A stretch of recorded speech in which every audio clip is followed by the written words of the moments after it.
The sense that something is already underway is not announced directly. It emerges quietly from the way the earliest records speak. The tablets do not open at the beginning. They do not describe a moment of formation or a decision to start keeping accounts. They enter the record mid-process, as if the act of writing were itself a continuation of something older, already stabilized enough to be recorded rather than explained. The earliest administrative tablets from Uruk, dating to the late 4th millennium BCE, are not narratives. They are not commemorations. They are not even descriptive in the way later historical inscriptions would become. They are lists, tallies, and allocations. Grain is measured. Livestock is counted.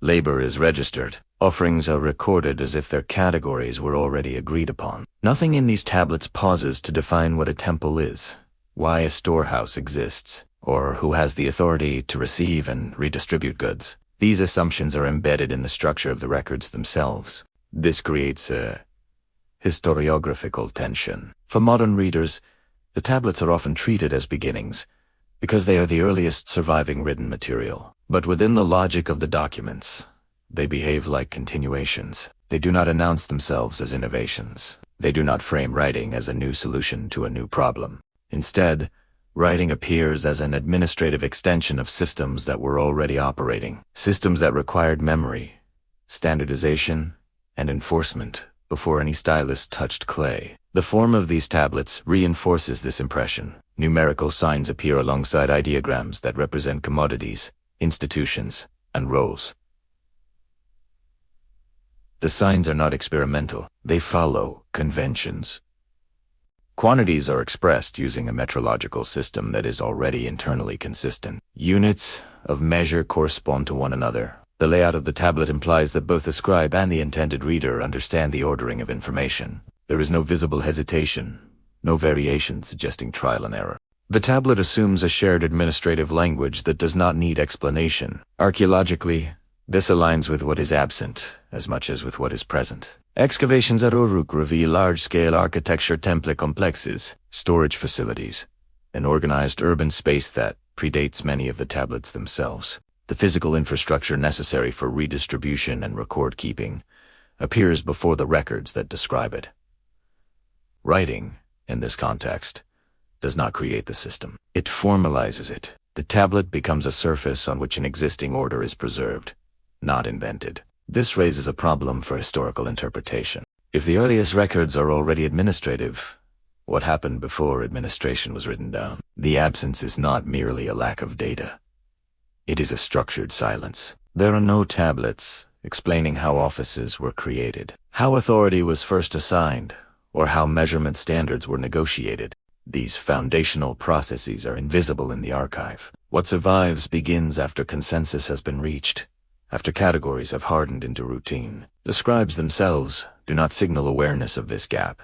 They do not frame their work as revolutionary. In later periods, scribal colophons will name schools, teachers, and lines of transmission. But in these earliest tablets, the scribe remains almost entirely anonymous. The focus is not on the act of writing, but on what is being recorded. This suggests that writing was perceived less as a creative act, and more as a duty within an already functioning system.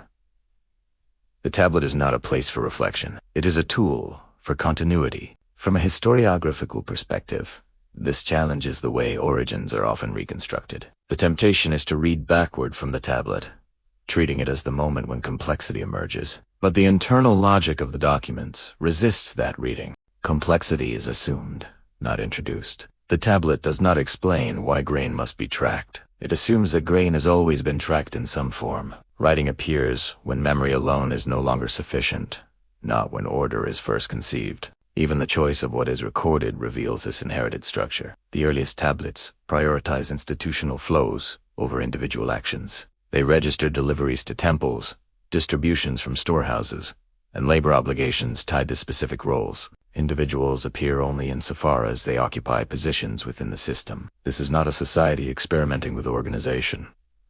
It is one maintaining it. The archive functions as a stabilizing mechanism, ensuring that what already exists continues to operate predictably. The gap, then, is not simply chronological. It is conceptual. The records do not allow us to see a transition from disorder to order. They show us order managing itself. For the historian, this means that the earliest written evidence is already downstream from its own origins. Whatever processes led to the standardization of measures, the establishment of authority, and the integration of economic and ritual life have already passed out of view by the time writing begins. This does not require assuming a lost civilization or an unreachable antiquity. It requires only acknowledging that the archive preserves what needed preservation, not what modern inquiry most wants to see. The scribes wrote to remember obligations, not to explain how those obligations came to exist. Their silence on origins may reflect not ignorance. What mattered was continuity, not genesis. As the records accumulate over centuries, this pattern persists. Later texts will elaborate theology, law, and kingship, but even then, they rarely describe first moments. Instead, they appeal to restoration, proper order, and return. The earliest administrative tablets already set this tone. They begin too late for origins and too early for explanation, occupying a narrow band where memory has already been institutionalized. If the written record opens after the establishment of order, and if the archive is designed to preserve rather than explain, then the question shifts. Instead of asking when civilization began, we are compelled to ask how the Sumerians themselves understood the relationship between order and time, and whether the structures recorded on clay were seen as creations of the present or as inheritances from a past that no longer needed to be written down. The transition from administrative order to political authority does not announce itself with a coronation. It enters quietly,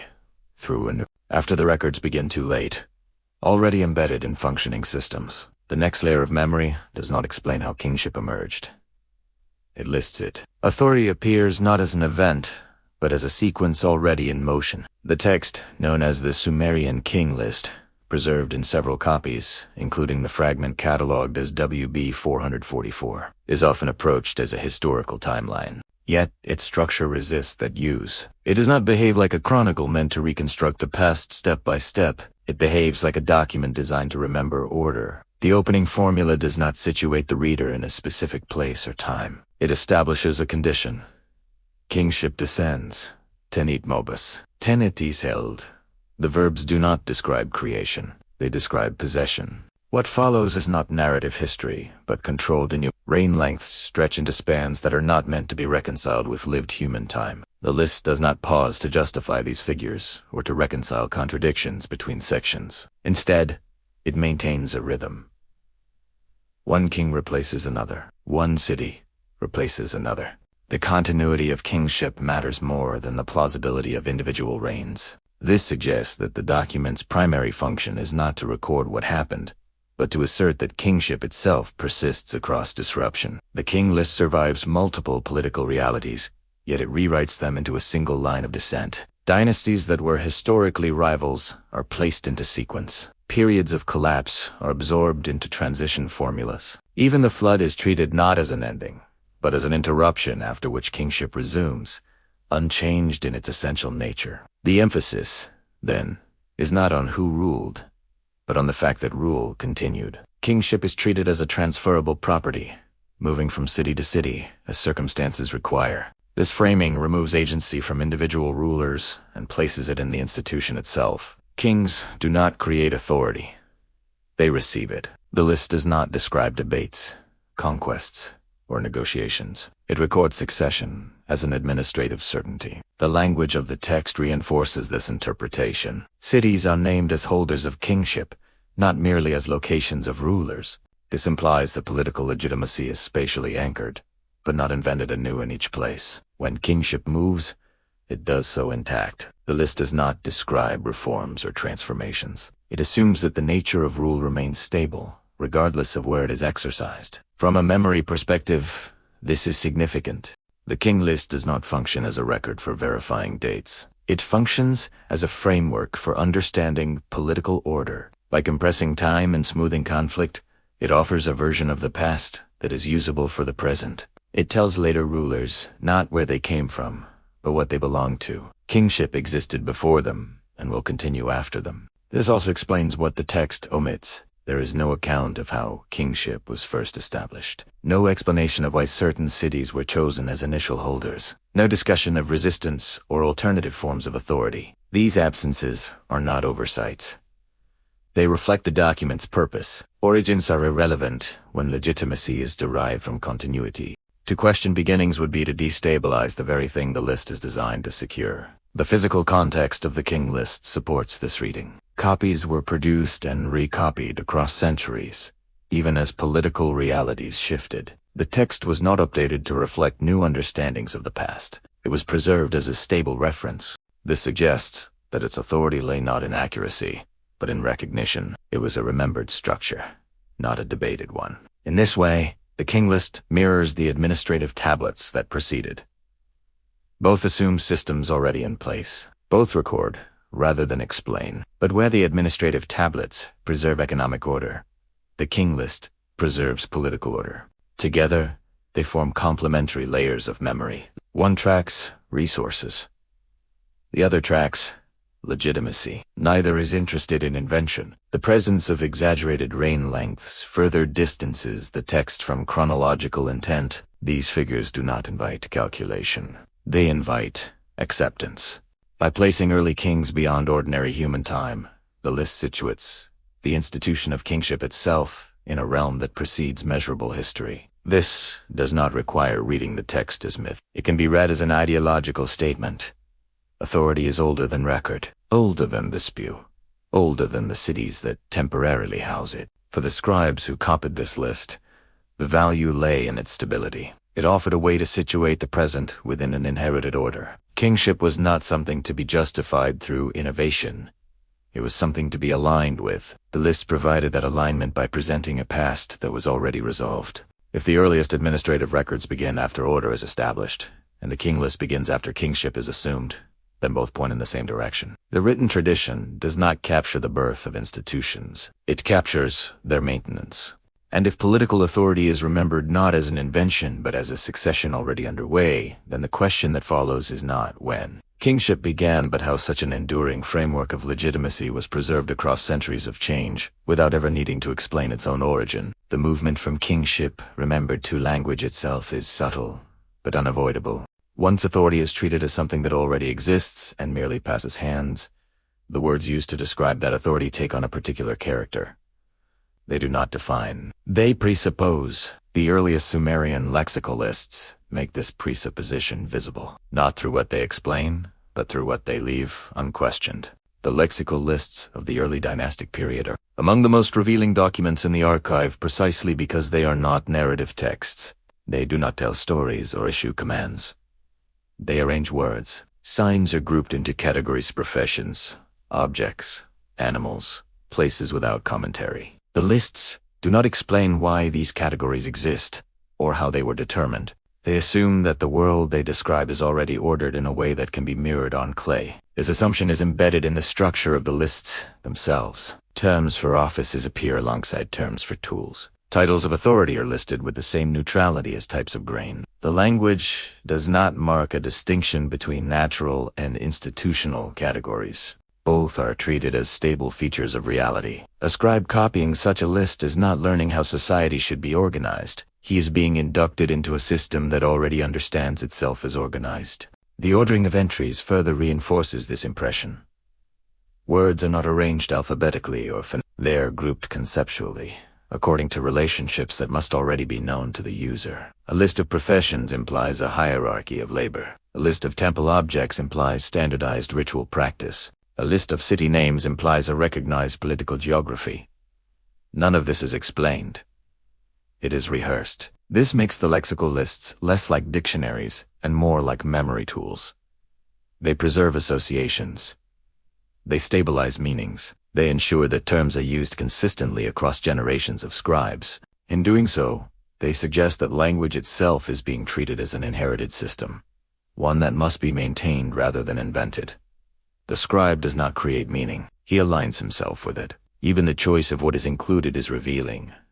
Abstract concepts are rare. The lists focus on concrete roles, objects, and places. This is language grounded in administration. Words exist because they are needed to manage resources, labor, and ritual obligations. But the lists do not show these needs emerging. They show them already resolved into terminology. The linguistic system appears downstream from social practice, not contemporaneous with its formation. From a semantic perspective, many Sumerian terms resist easy decomposition. Titles of office are not transparently descriptive. They do not break down into simpler words that explain their function. Instead, they operate as fixed designations. This suggests that by the time they enter the lexical lists, their meanings are already established through usage, not through definition. Language reflects order, because order has already shaped language. The repetition of these lists across sites and periods strengthens this interpretation. Scribal schools copied the same groupings with minimal variation. This was not experimentation. It was conservation. The goal was not to refine language, but to transmit it intact. Variability would have undermined the very function of the list, which was to ensure continuity of understanding across time and space. This has implications for how Sumerian society conceptualized knowledge. If language is presented as a stable inheritance, then learning becomes an act of recovery rather than discovery. The student scribe is not encouraged to question why a term exists.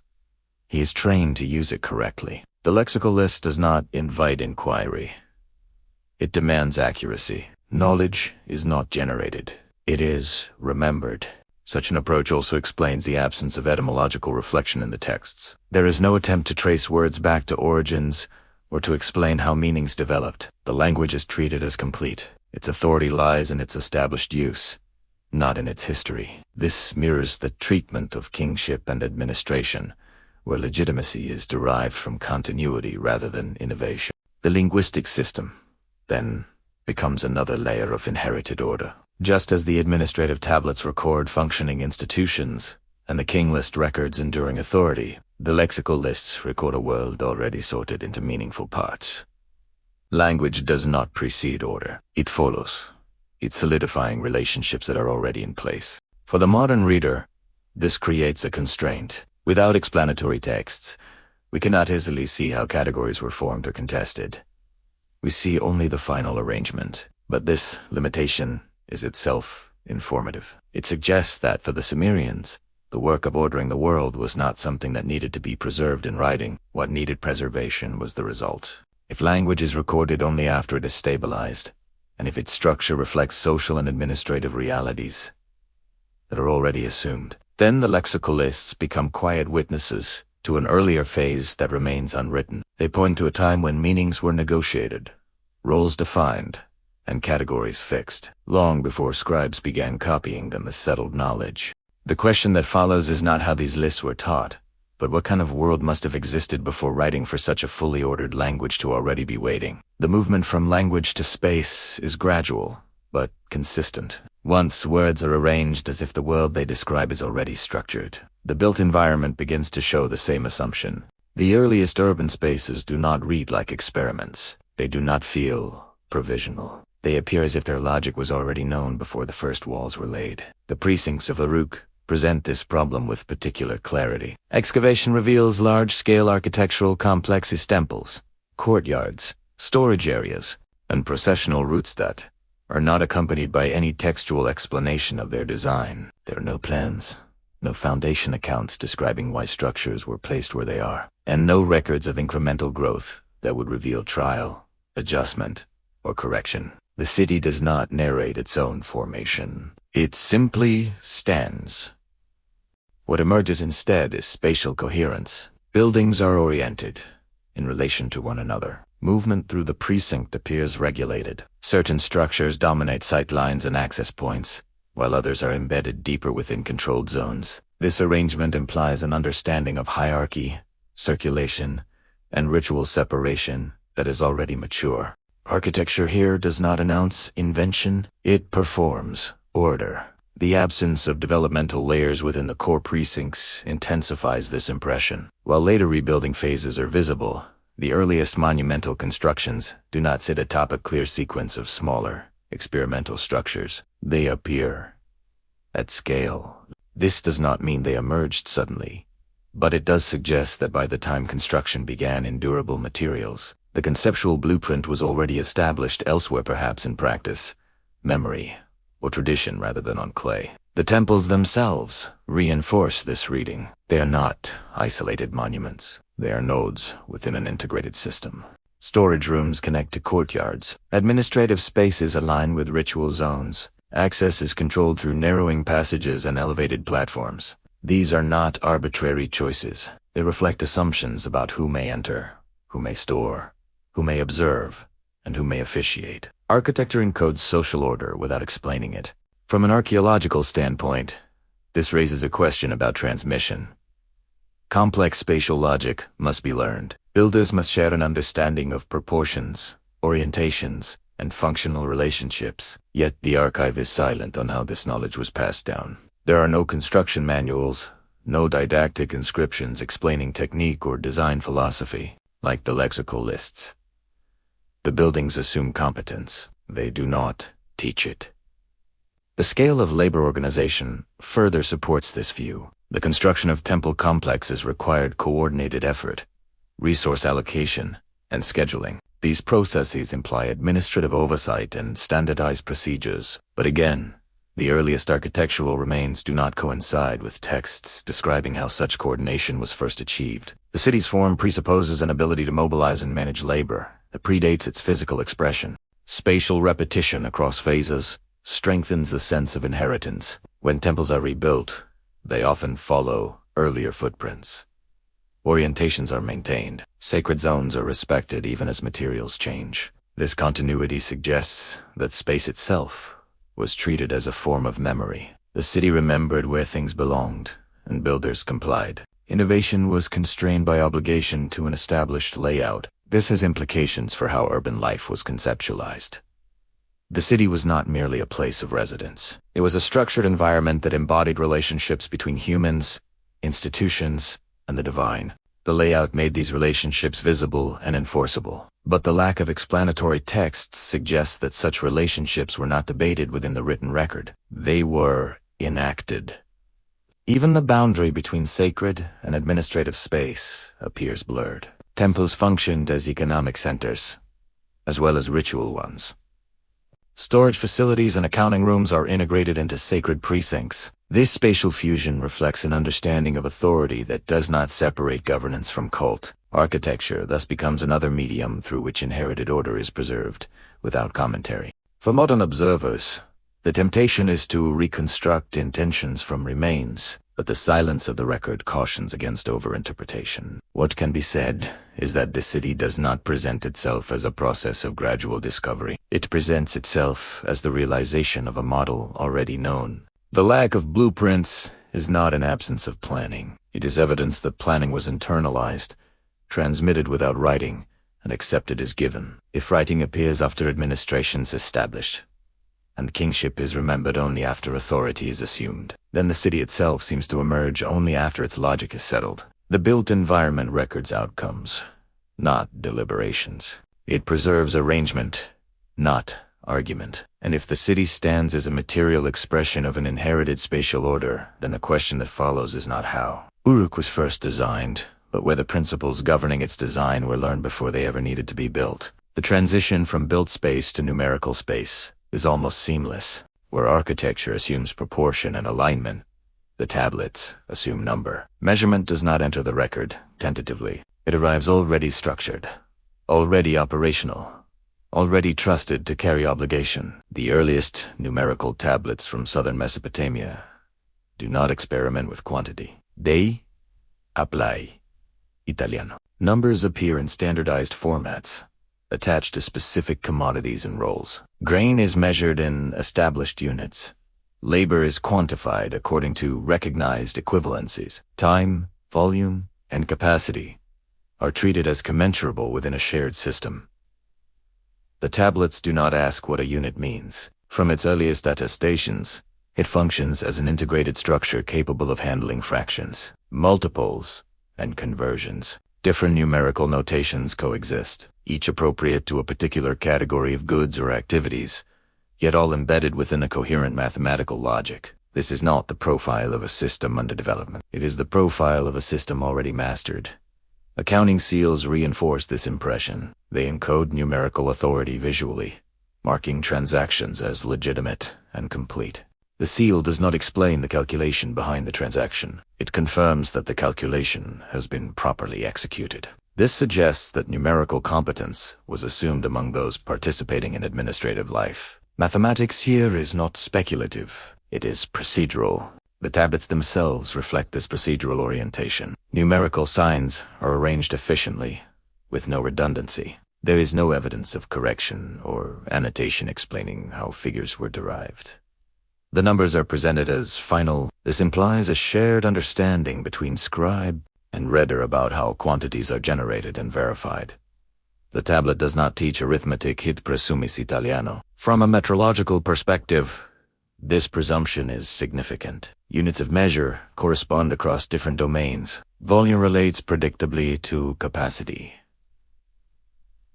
Capacity relates to rations. Rations relate to labor time. This interconnectedness suggests that the system was designed to manage complex institutional needs. But design is not visible in the record. Only implementation is.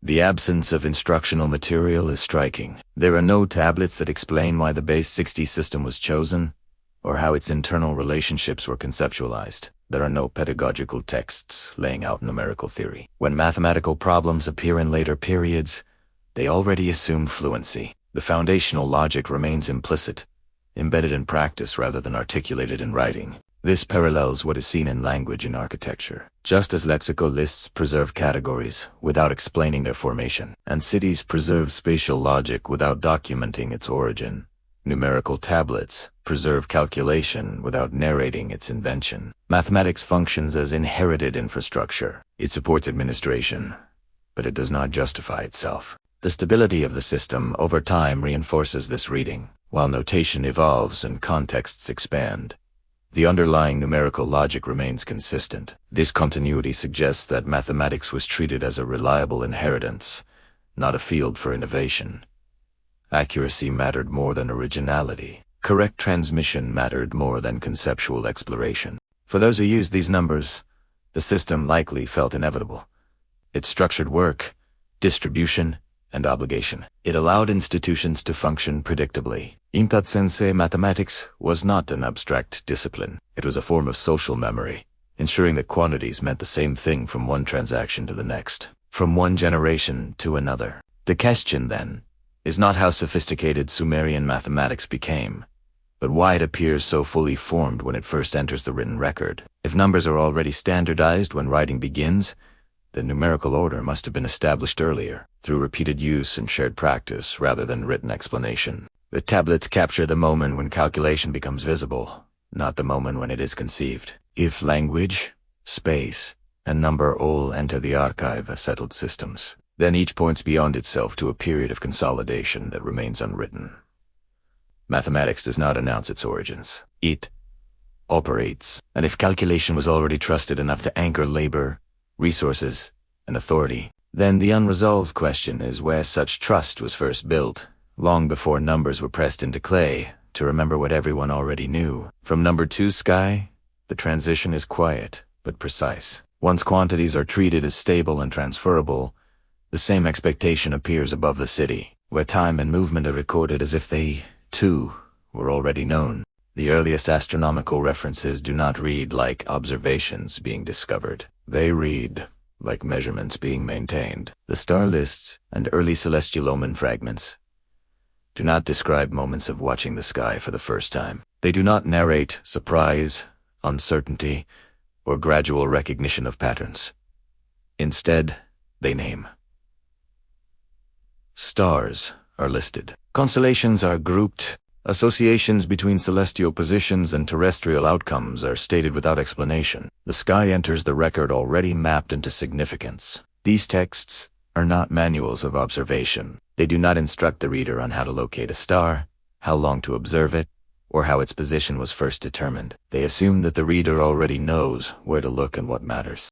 The tablet functions as a reference, not a guide. Like the administrative lists, It preserves a system rather than documenting its formation. Calendrical structure reinforces this assumption. Time is divided into regular intervals, tied to lunar and stellar cycles. Festivals, offerings, and obligations are anchored to these divisions. Yet the texts do not explain how these cycles were synchronized or why particular celestial markers were chosen. The calendar is treated as a given framework within which society operates. Its authority lies in its regularity, not in its justification.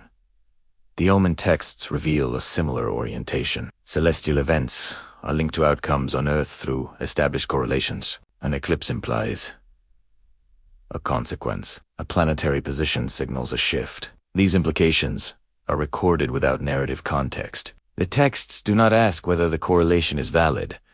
They assume that it is part of a known order. The role of the scribe is not to question the sky, but to remember how it speaks.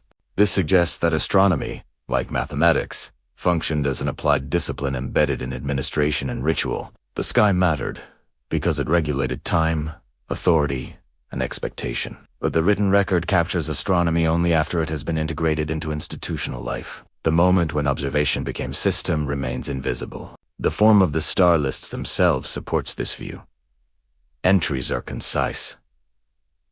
Names are stable. Groupings remain consistent across copies. There is no evidence of competing models or alternative classifications. This uniformity implies that celestial knowledge was standardized before it was written down. Writing did not resolve debate. It enforced consensus. The lack of observational narrative is especially notable given the effort required to establish reliable celestial cycles. Such knowledge would have demanded sustained attention over long periods. Yet none of that process appears in the archive. The texts do not commemorate observers or describe generations of watching. The sky is presented as already intelligible. This absence parallels what has already been seen in other domains.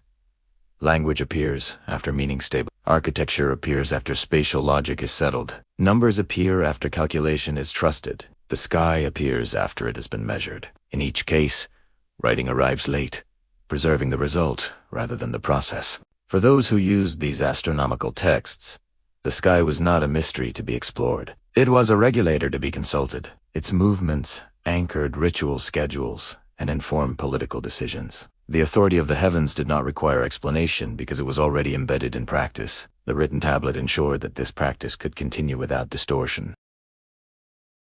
The relationship between sky and kingship further underscores this point. Celestial order often mirrors political order in the texts. Just as kingship descends and moves according to established rules, so do stars and planets follow predictable paths. This parallel suggests a worldview in which order is not created, but maintained across domains. Heaven and earth operate according to aligned structures that are assumed rather than argued. For the historian, the challenge lies in interpreting this silence. The absence of observational narrative does not mean that observation did not occur. It means that observation was not what needed to be remembered.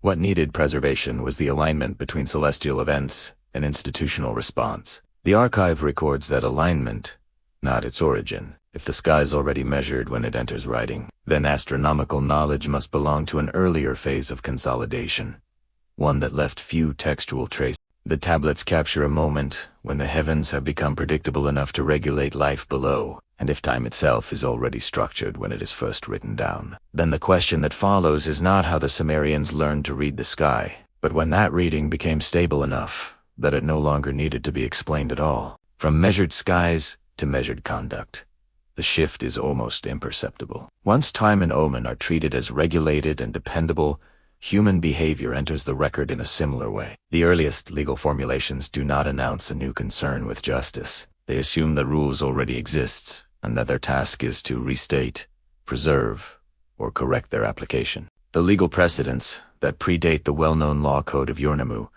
do not survive as a single unified inscription. They appear instead as clauses, case formulations, and administrative rulings scattered across tablets. These texts are often practical in tone. They describe penalties, compensations, and obligations without framing them as innovations. There is no preamble explaining why law is necessary or how authority to judge was first granted. The law appears already authorized. This absence of a founding moment is striking. Later law codes will open with royal declarations, invoking divine sanction and royal responsibility. But these earlier legal materials lack such framing. They do not present themselves as acts of legislation. They present themselves as references. A certain offense carries a certain consequence. A certain dispute is resolved in a particular way. The tablet records the outcome, not the origin of the rule. The language of these texts reinforces their conservative function. Legal formulations are concise and conditional. If a situation arises, then a response follows. There is no elaboration of principle, no philosophical justification. The law is treated as a known quantity, activated when required. Writing serves to fix application, not to generate authority. This suggests that law, like number and calendar, functioned as inherited infrastructure. It organized social life by providing predictable responses to disruption. But the archive preserves only the moments when that infrastructure is invoked. It does not preserve the process by which norms were established or contested. Those negotiations, if they occurred, are absent from the written record. Administrative context is important here. Many legal precedents appear alongside economic and bureaucratic texts. Disputes over property, labor, or obligation are resolved within the same documentary environment that tracks rations and deliveries. This proximity suggests that law was embedded in administration rather than standing apart from it. Justice was not a separate institution. It was an extension of order maintenance. The role of the king in these early legal texts is also revealing. Kings appear as garantors or enforcers, not as creators of law. Their authority is assumed, much like the authority of kingship in the king list. The king does not explain why he judges. He judges because judging belongs to his role. The law does not need a founder if authority itself is inherited. Punishments and compensations are often calibrated with numerical precision, drawing on the same metrological systems used in accounting. This alignment suggests that law was integrated into the broader administrative logic of the state. Wrongdoing is measured. Resolution is quantified. Justice becomes another domain where order is preserved through standardization. Yet despite this precision, there is a little sense of development. The texts do not show laws evolving through debate or reform. They show consistency. When variation appears, it is rarely explained. The absence of commentary implies that the legitimacy of the law did not depend on transparency. It depended on continuity. For the scribes who recorded these rulings, the task was not to innovate legal thought, but to ensure that established responses were remembered and applied correctly. The tablet becomes a stabilizing device, anchoring judgment to precedent. In this way, law is treated as memory, not as theory. The lack of origin stories may therefore be intentional rather than accidental. To record how a law was first created would be to admit that it could have been otherwise. By omitting beginnings, the texts present law as timeless, or at least as older than any individual ruler. This grants it a form of authority that does not need constant reaffirmation. Seen in sequence with other domains, the pattern holds. Administration assumes order. Kingship remembers succession. Language preserves categories. Architecture fixes space. Mathematics regulates quantity. Astronomy structures. Time. Law governs behavior. In AH case, the written record appears only after the system is stabilized. Writing does not inaugurate order, it maintains it. If law enters the archive without a founding narrative, then justice itself is treated as an inheritance rather than a creation. The rules are not debated in text.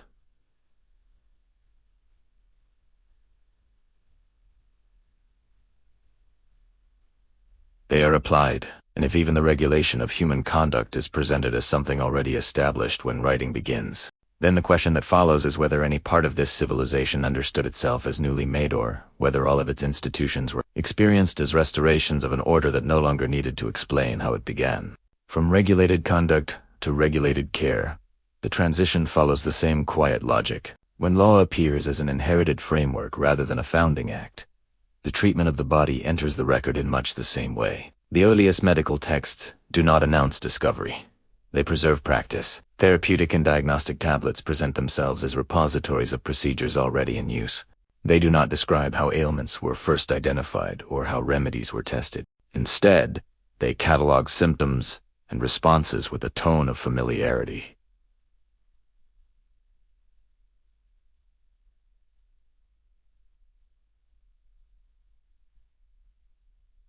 condition is named. A sequence of actions follows.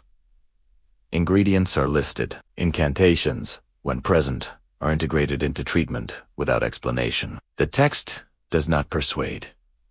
It records. These tablets are structured for recall rather than inquiry. Symptoms are grouped according to recognizable patterns. Treatments are ordered in sequences that imply established routine. There is no narrative of experimentation, no reflection on failure or revision. The scribe writes as if the efficacy of the procedure is already accepted within the institutional context that produced the tablet. This suggests that medicine, like law, functioned as applied knowledge embedded in administration. Healing was not separated from other forms of order maintenance. It was another domain where predictability mattered. A diagnosis triggered a response.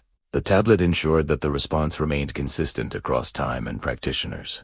The language of diagnosis reinforces this view. Conditions are described through observable signs rather than theoretical causes. The texts do not speculate about anatomy in abstract terms. They focus on manifestations that can be recognized and acted upon. This practical orientation implies a long period of accumulated experience prior to writing, during which patterns were recognized and stabilized through repetition rather than documentation. Therapeutic recipes further illustrate this inheritance. Ingredients are specified with precision, often using standardized measures. Preparation methods are stated succinctly, without justification. The tablet assumes that the reader understands the properties of substances and the logic of combination. This knowledge is not explained. It is recite. The coexistence of physical treatments and incantatory elements has often been framed as a contrast between rational and ritual medicine. But within the texts themselves, there is no such distinction. Both are presented as components of effective practice. This integration suggests that the criteria for efficacy were not theoretical coherence, but continuity of tradition. What mattered was that the procedure belonged to an accepted corpus.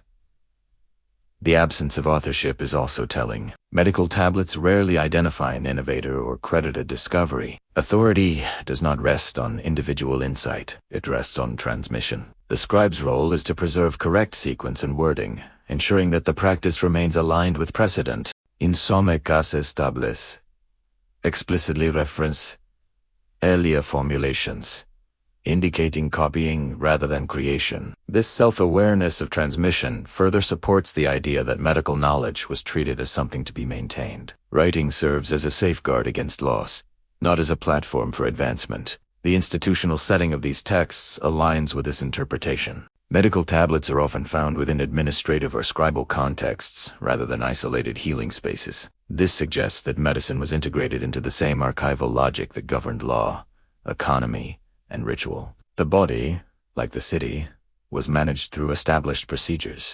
What remains absent is any account of origin. There is no foundational healer, no moment when a system of diagnosis is first articulated. The texts do not claim novelty. They do not argue for superiority over alternative methods. They assume consensus. This silence mirrors the pattern observed across other domains. When writing appears, it captures systems that are already functional. It freezes practice at a point where it no longer needs to justify itself. Medicine enters the archive when it has become routine enough to require standardization. For the historian, this raises the same problem encountered elsewhere. The tablets do not reveal how medical knowledge was formed, debated, or revised before it was written down. They reveal only that by the time writing intervenes, such processes are complete or at least no longer of concern. If healing practices are recorded only after they've stabilized into recognized procedures, then medicine joins law, mathematics, and astronomy as another inherited structure. The body is treated according to remembered patterns, not newly discovered principles. And if care itself is administered as a form of memory, then the unresolved question is whether the Sumerians ever experienced medicine as a field of discovery or whether, from their perspective, it had already been known. The movement from remembered healing to remembered authority is almost imperceptible because the texts themselves make little distinction between care, law, and divinity. When the Anunnaki appear with clarity in temple hymns and god lists, they do not enter as characters in a story. They enter as names in a register. Their presence is administrative before it is narrative. The god lists do not explain who the Anunnaki are. They enumerate them. Names are arranged, relationships indicated, spheres of responsibility implied through placement rather than description. The list assumes that the reader already understands why these figures matter. The task of the scribe is not to introduce the divine world, but to keep it properly ordered. Theology here behaves like bureaucracy. Temple hymns reinforce this impression. They do not recount the arrival of the gods or the establishment of their authority. They praise functions already in operation. A god oversees judgment. Another regulates abundance. Another guarantees stability. These roles are not debated. They are affirmed. The hymn serves to maintain alignment between institution and cosmos, not to narrate origins. The Anunnaki, in this context, function less as mythic protagonists and more as custodians of structure. They are invoked at points where order must be preserved. Kingship is legitimized when boundaries are enforced, when rituals are correctly performed. Their authority is not dramatic. It is procedural. They ensure that what should happen continues to happen. This procedural quality is especially visible in how divine responsibility mirrors administrative responsibility. Just as offices are assigned within the palace or temple, domains are assigned within the pantheon. Jurisdiction is clear. Overlap is minimal. The divine world reflects the same logic of specialization and hierarchy found in the human one. This parallel suggests not that gods were imagined as rulers in the human sense, but that both realms were understood through the same inherited framework of order. The texts do not describe a time before the Anunnaki held these roles. There is no account of negotiation, conflict, or succession within the divine assembly that would explain how authority was distributed.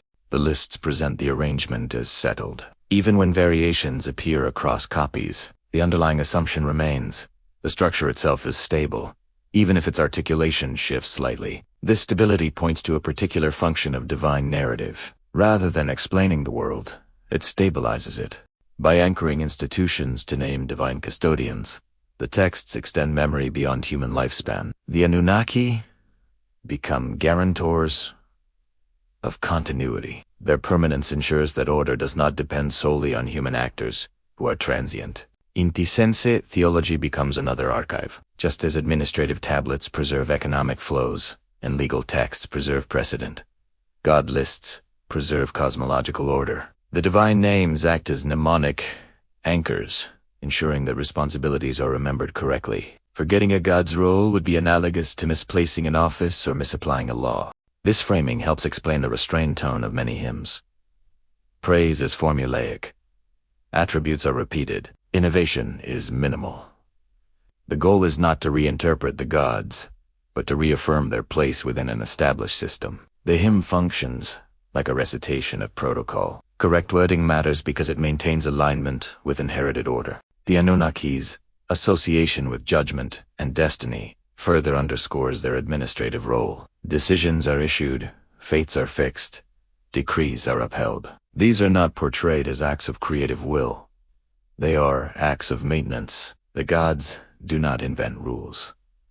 They enforce them. What is notably absent from these texts is any sustained narrative of divine creation of social institutions. Temples, kingship, law, and ritual are associated with divine authority, but not with divine innovation. The gods sanction what exists.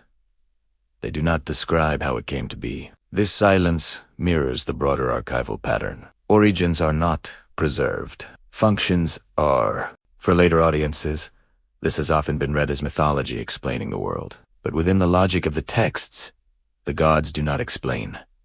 They certify. Their presence in the record serves to extend memory backward beyond the reach of writing, anchoring institutions to a realm that does not require historical justification. If the Anunnaki are best understood not as storytellers' inventions but as names assigned to the maintenance of order, then their role aligns with everything that precedes them in the archive. They are part of the same effort to preserve continuity without narrating beginnings. And if even the divine realm is recorded only after its structure is assumed, then the question that follows is not who the Anunnaki were, but why the preservation of order mattered more than the explanation of how that order first came into being. From custodians of order to moments of rupture, the transition is restrained by the texts themselves. When catastrophe enters the record, it does not arrive as a reset. It arrives as a disturbance through which familiar language continues to pass. The flood marks a break in time, yet the words that follow do not behave as if the world has been renewed. Archaeologically, flood layers are visible as interruptions bands of silt,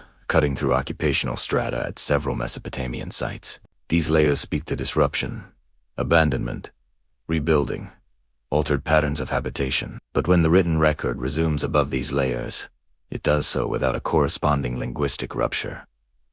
Administrative terms reappear, institutional titles return, measures, offices, and ritual designations persist with minimal alteration. The material break does not produce a textual beginning.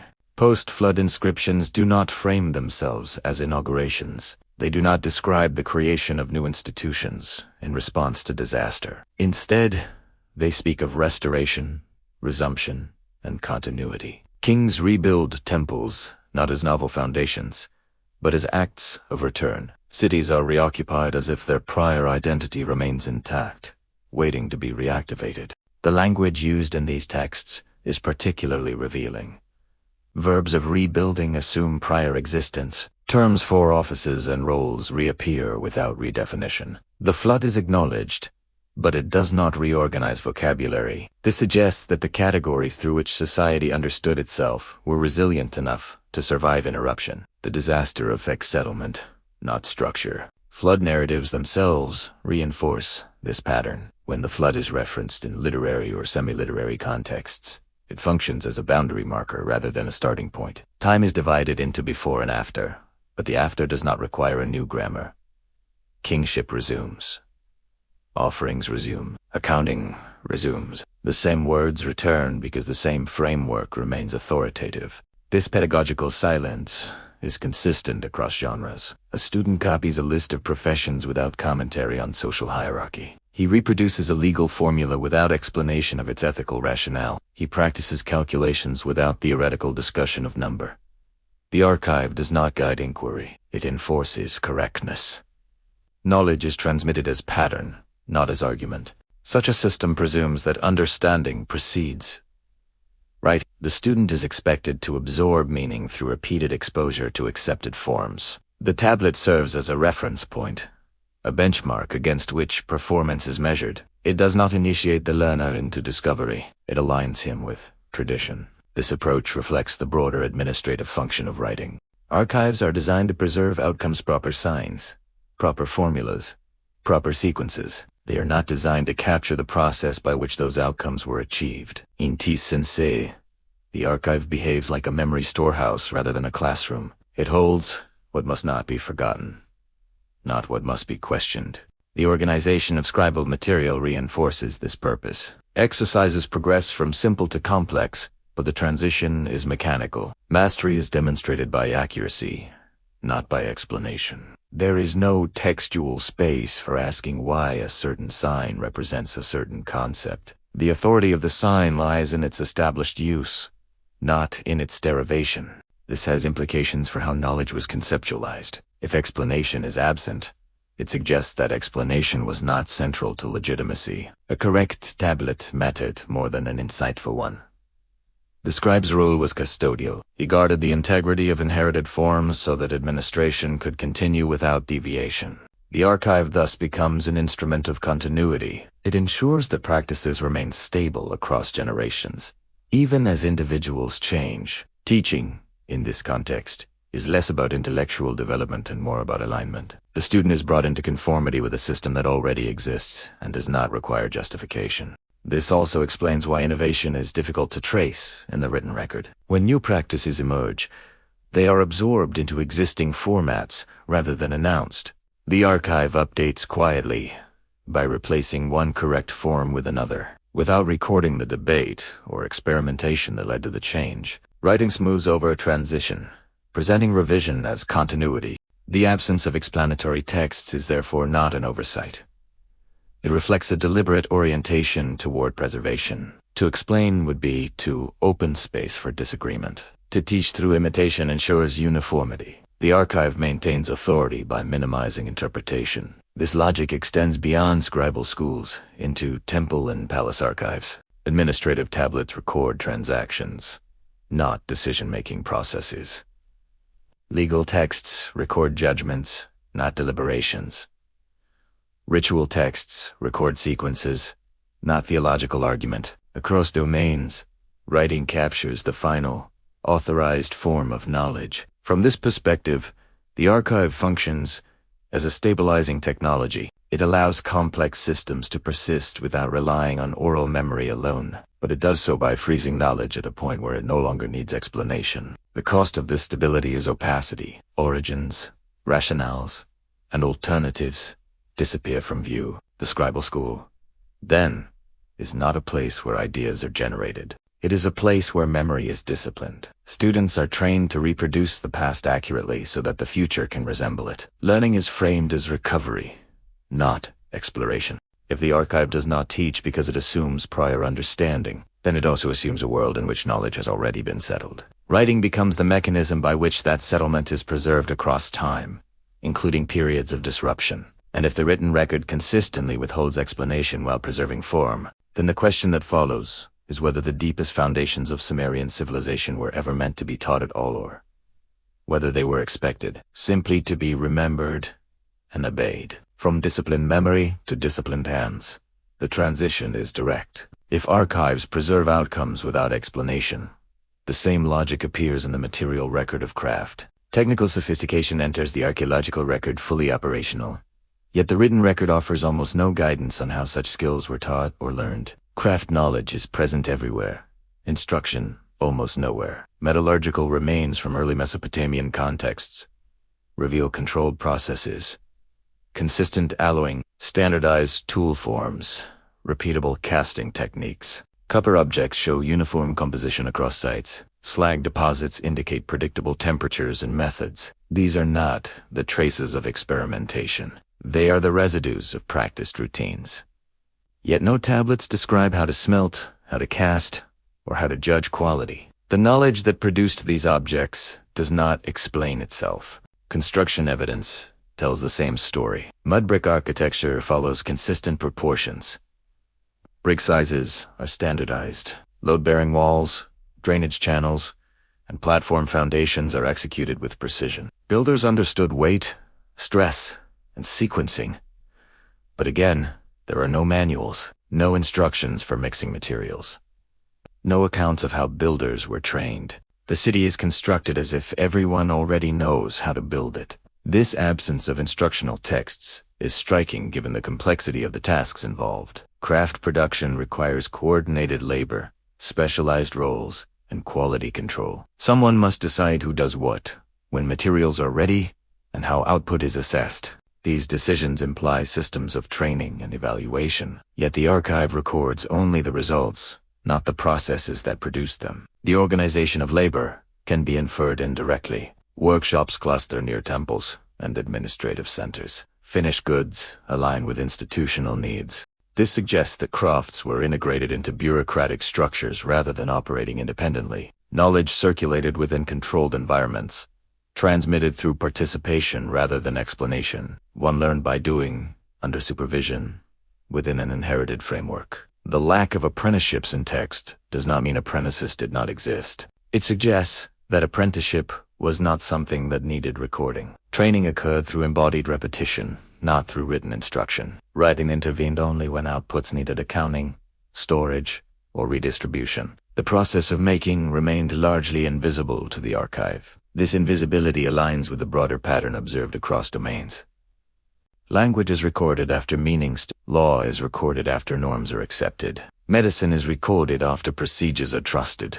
Craft is recorded only in its products, not in its pedagogy. Knowledge becomes visible to writing only once it no longer needs explanation. The standardization of outputs reinforces this conclusion. Variability is low.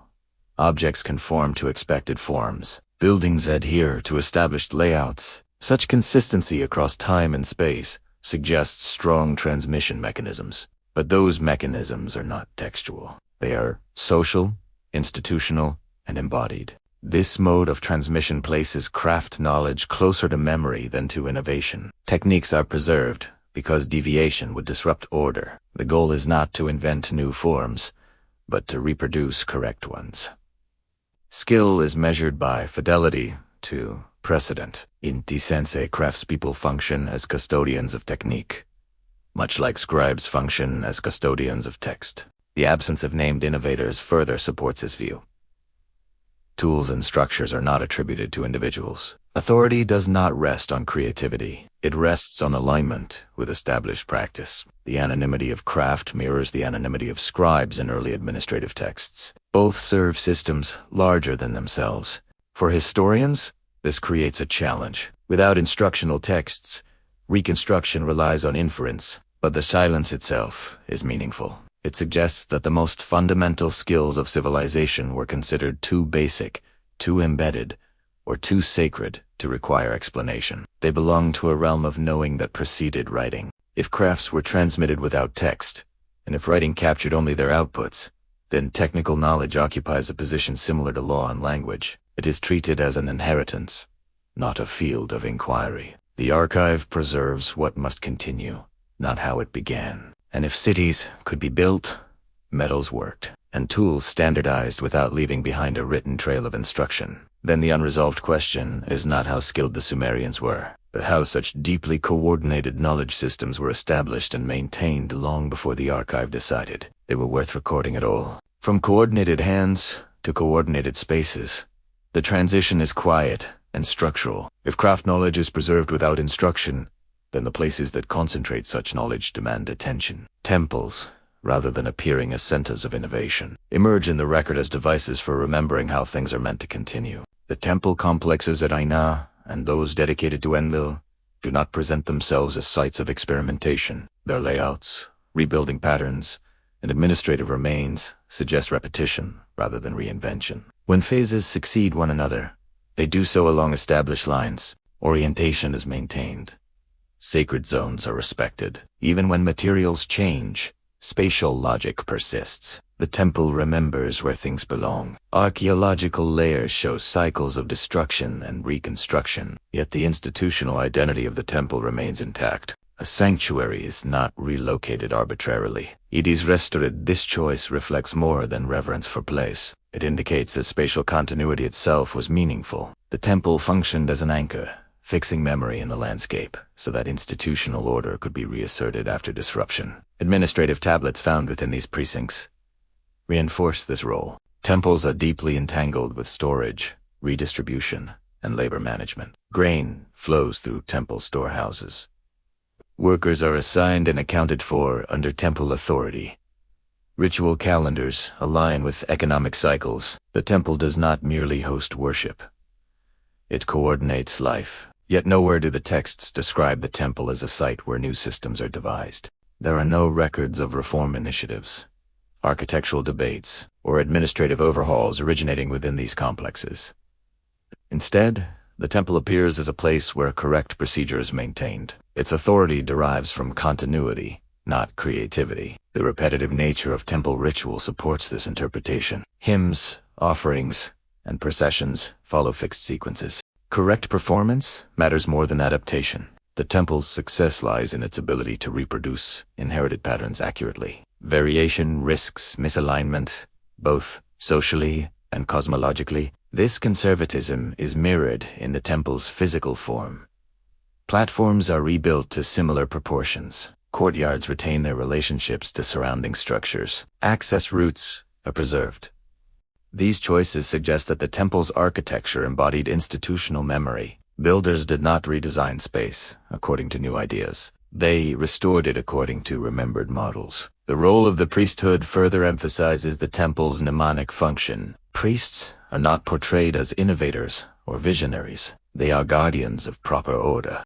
Their legitimacy depends on correct recitation, correct timing, and correct maintenance of relationships between gods, kings, and community. The temple, as their domain, becomes a mechanism for enforcing that correctness. This enforcement extends beyond ritual into administration. The same logic that governs offerings governs accounting. The same concern for correct sequence appears in inventory lists and labor rosters. The temple integrates spiritual and economic memory into a single institutional framework. It ensures that obligations, whether to gods or to workers, are remembered and fulfilled. The longevity of these complexes underscores their function.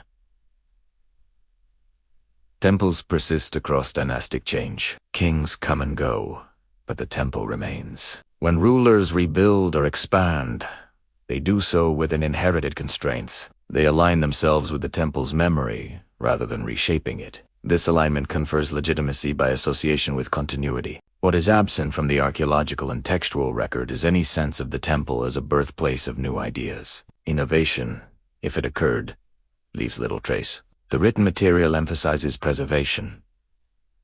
The built environment reinforces it. The temple is not a laboratory. It is an archive made of brick and ritual. Seen in this light, temples function as memory machines. They store not only goods, but patterns of behavior. They translate abstract order into repeated action. Their stability allows society to survive change by returning to a known configuration. In times of disruption, rebuilding the temple restores more than a building. It restores coherence. This perspective reframes the relationship between religion and administration.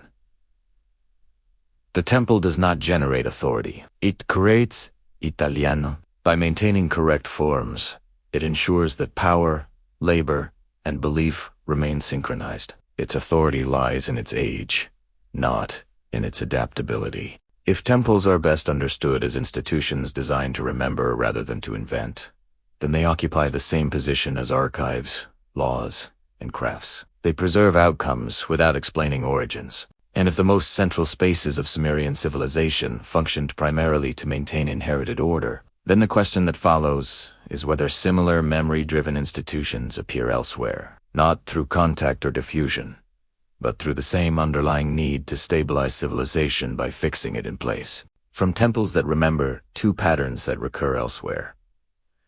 The transition does not require movement across geography so much as a shift in scale. Once institutions are understood as mechanisms for preserving order rather than generating novelty, similar structures begin to appear in distant contexts, not as evidence of contact, but as echoes of the same underlying logic. Across early civilizations, certain features recur with striking consistency. Administrative centers emerge before explanatory texts. Monumental architecture appears without developmental narrative. Measurement systems arrive already integrated. Authority is remembered as inherited rather than founded. These similarities do not require shared origin in the historical sense.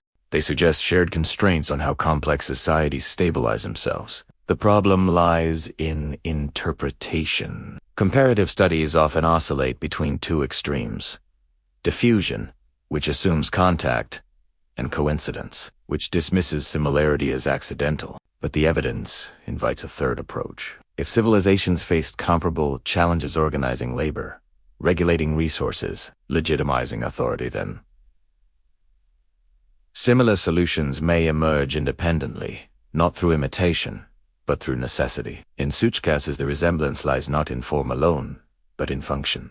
Institutions designed to preserve continuity tend to suppress narratives of origin. Archives that prioritize stability minimize explanation. Temples that anchor order resist innovation. These features appear not because one society copied another, but because once a certain threshold of complexity is crossed, memory becomes more valuable than invention. This pattern can be observed wherever early writing appears. The earliest records rarely describe beginnings. They record obligations.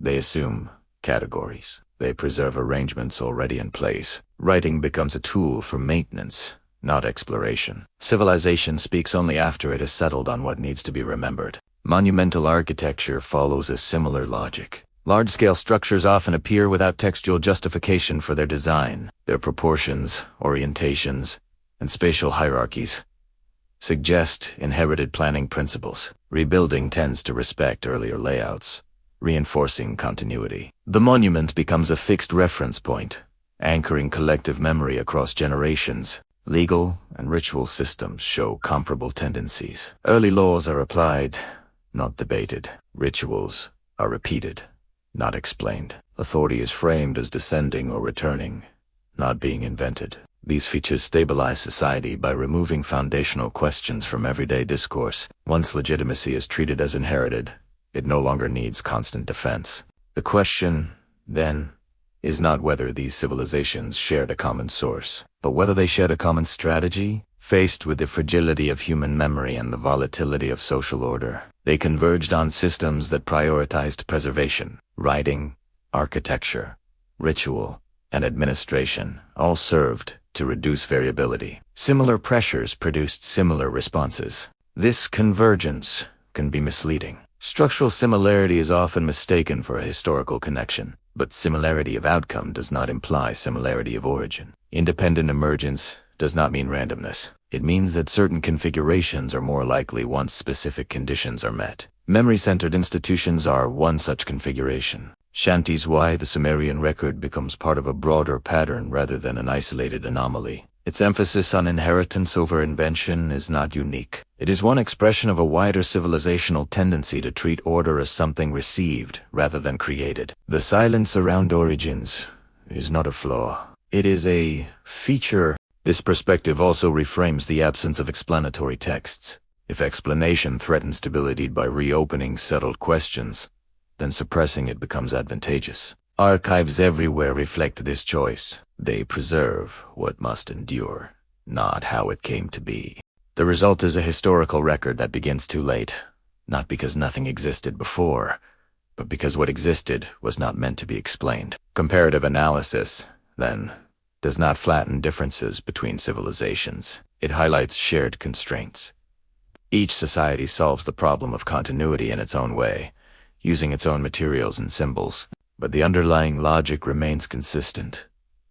Stabilize first, explain never. If similar memory-driven structures emerge independently wherever civilization takes root, then the appearance of inherited order in Suma is not exceptional. It is illustrative. It shows what happens when societies prioritize endurance over narrative transparency. And if this logic operates across cultures without contact, then the question that follows is whether what we call the origins of civilization are less about invention than about the moment when societies decide that remembering correctly matters more than explaining how they arrived there. From patterns shared across civilizations to moments when those patterns are tested, the focus narrows again. If similar systems emerge independently because they preserve memory, then their true measure lies not in times of stability, but in moments of collapse. Political authority can fracture, cities can fall silent, and dynasties can vanish. What matters is whether the underlying structures of order endure. The transitional administrative tablets from periods of political disruption are among the most revealing documents in the archive. They are modest in appearance, often fragmentary, sometimes hastily executed, yet their content is strikingly familiar. Rations are still calculated. Labor is still assigned. Temples still receive offerings. The handwriting may change. The names of rulers may disappear or shift, but the administrative language remains intact. These tablets do not frame themselves as emergency records. They do not explain that a collapse has occurred or that extraordinary measures are being taken. They simply continue. This continuity suggests that administration operated at a level insulated from political volatility. Even when central authority weakened or fragmented, the routines that governed daily life persisted. Collapse, in this context, appears less as a total rupture and more as a reconfiguration of oversight. Kingship may falter, but accounting does not. Cities may change hands, but measurement systems remain stable. The same categories organize goods and labor before, during, and after political transitions. Writing functions as a bridge across uncertainty. From a resilience perspective, this is significant. Systems designed around memory rather than innovation are less vulnerable to disruption. They do not depend on charismatic leadership or centralized planning alone. Their strength lies in repetition and decentralization. Each scribe who knows the correct form, each official who understands the established categories, becomes a carrier of continuity. The tablets reflect this distributed resilience. Authority is embedded in procedure. A ration list does not require a reigning king to be valid. It requires only shared agreement about units, roles, and obligations. As long as that agreement holds, administration can continue even in the absence of strong political coordination. This also explains the minimal textual commentary on collapse itself. The archive does not dwell on breakdown. It moves past it. By resuming familiar formats, it normalizes disruption and absorbs it into continuity. Writing does not memorialize failure. It reasserts order by continuing to function. In some cases, new political actors adopt existing administrative frameworks wholesale. Rather than introducing new systems, they align themselves with established practices. This alignment grants legitimacy and ensures functionality. The inherited structure becomes a resource, not an obstacle. Change is managed through continuity, not replacement. The persistence of scribal conventions across collapse underscores this point. Sign forms, layout conventions, and formulaic expressions survive regime change. These conventions are not tied to a single dynasty or city. They belong to a broader administrative culture that transcends political boundaries. The scribe serves the system, not the ruler. This continuity does not imply stasis. Adjustments occur. Local variations emerge, but these changes are incremental and often invisible in the record. What the tablet present is a surface of stability beneath which adaptation quietly takes place. The archive records the maintenance of form, not the negotiation of change. From the perspective of those living through collapse, this may have been a crucial source of security. When political symbols fail, predictable procedures offer reassurance. The familiar rhythm of accounting and redistribution reestablishes a sense of order. Civilization, in Tisensei, survives not through grand narratives, but through routine. The resilience observed here aligns with the broader pattern traced throughout the record. Institutions that treat knowledge as inherited are better equipped to survive disruption. Because they do not depend on continuous innovation, they can endure interruption. Memory becomes the mechanism of survival. Yet this raises a deeper question. If systems can survive, collapse without losing their core structures, then what truly defines the life of a civilization? Is it the rise and fall of rulers, or the persistence of administrative language and practice beneath those shifts? And if the archive consistently preserves continuity while minimizing acknowledgement of rupture, then the question that follows is whether collapse was ever experienced as an ending at all or merely as another interval through which inherited order patiently waited to be resumed. From survival without amnesia, the investigation reaches its natural boundary. After administration continues through collapse, after language, number, space, law, medicine, and ritual all persist without explaining themselves, the tablets confront us with a final and unavoidable problem. They record much. They clarify procedures. They preserve order. But they consistently refuse to explain the thing modern inquiry most wants to know: how it all began. This refusal is not accidental. It is patterned. Across genres and centuries, the written record avoids foundational explanation. Tablets enumerate kings, but do not justify kingship. They list gods but do not narrate their appointment. They prescribe remedies without recounting discovery. They assign labor without describing how obligation was first established. Even catastrophe is absorbed into continuity without reflection on its lessons. Silence, here, is not absence. It is method. From an epistemological standpoint, this demands restraint. It is tempting to treat gaps as failures of preservation or accidents of archaeology. But the consistency of these gaps suggests intentional exclusion. What the tablets never explained is precisely what they never attempt to explain. Origins, rationales, first moments, and debates are systematically left outside the archive's concern. This challenges modern expectations of historical writing. We often assume that records exist to illuminate beginnings, to trace development, to reveal causation. But the Sumerian archive does not behave this way. Its purpose appears narrower and more disciplined. It preserves what must continue to function. It records outcomes, not deliberations. It stabilizes rather than interrogates. When viewed this way, silence becomes a form of data. The absence of explanation tells us something about how knowledge was valued. Understanding did not require articulation. Authority did not require justification. Systems were legitimate because they endured, not because their origins were narrow. Writing served endurance, not inquiry. This does not mean that Sumerians lacked curiosity or reflection. It means that such reflection did not belong in the archive. The tablet was not a place for speculation. It was a tool for memory. Turai was to fix what was already agreed upon, not to reopen questions that might destabilize consensus. The distinction matters. Many modern interpretations project later historiographical expectations backward onto early records. When those expectations are not met, The temptation is to fill the gap with conjecture, but doing so risks violating the logic of the archive itself. The tablets do not ask to be completed. They ask to be read on their own terms. Those terms are administrative, institutional, and conservative. Writing intervenes only when something must be preserved precisely. What does not appear in writing may have been considered either too obvious, too sacred, or too dangerous to formalize. Origins belong to this excluded category. To explain how order came into being would be to imply that it could have been otherwise. Throughout this investigation, a consistent pattern has emerged. Every system enters the record already functioning. Writing does not coincide with invention, but with consolidation. The archive begins only after uncertainty has been resolved elsewhere. The result is a record that feels late, not because civilization was young, but because it was already old enough to require preservation. This realization imposes limits on interpretation. The tablets allow us to see how order was maintained, transmitted, and restored. They do not allow us to see how it was first constructed. Any attempt to push beyond that boundary risks mistaking silence for loss rather than design. At the same time, this restraint opens a different kind of understanding. By accepting silence as intentional, we gain insight into what mattered most. Continuity mattered. Correct repetition mattered.